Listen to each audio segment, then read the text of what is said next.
Hi అండి, వచ్చేసారా? ఈ రోజుల్లో ఏది తిందాం అనుకున్నా సరే హెల్దీగానే తిందాం అనుకుంటున్నాం. పిల్లలకి ఇచ్చేటప్పుడు కూడా హెల్దీగానే ఇద్దాం అనుకుంటున్నాం. దానికోసమే ఈరోజు నేను ఓట్స్ దోశ చూపిస్తున్నాను. ఈ దోశకి బియ్యంతో కూడా పని ఉండదు. 1 కప్పు మినపప్పుకి 3 కప్పుల ఓట్స్, 1 స్పూన్ వరకు మెంతులు వేసి 2 గంటల సేపు నానబెట్టుకున్న తర్వాత గ్రైండర్లో కానీ మిక్సీ జార్లో కానీ వేసి మెత్తగా గ్రైండ్ చేయండి. గ్రైండ్ చేసుకున్న తర్వాత ఒక 5 గంటల సేపు పక్కన పెడితే రుబ్బు పులుస్తుంది. పులియబెట్టడం ఇష్టం లేకపోతే డైరెక్ట్గా కూడా వేసేసుకోవచ్చు.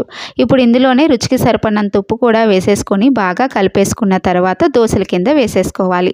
దోశలు అనేవి కాస్త టేస్టీగా ఉండడం కోసం ఉల్లిపాయలు, పచ్చిమిరపకాయలు వేస్తున్నాను. ఇష్టం లేకపోతే స్కిప్ చేసేయండి. ఈ విధంగా దోశ కింద వేసుకున్న తర్వాత కాస్త ఆయిల్ కూడా వేసుకొని ఈ ఉల్లిపాయలు, పచ్చిమిరపకాయలు వేసేసుకొని అటు ఇటు తిప్పుకొని మంచి కలర్ వచ్చేంత వరకు కాల్చుకుంటే మనకి ఓట్స్ దోశ తయారవుతుంది. కొబ్బరి చట్నీతో దీని కాంబినేషన్ చాలా బాగుంటుంది.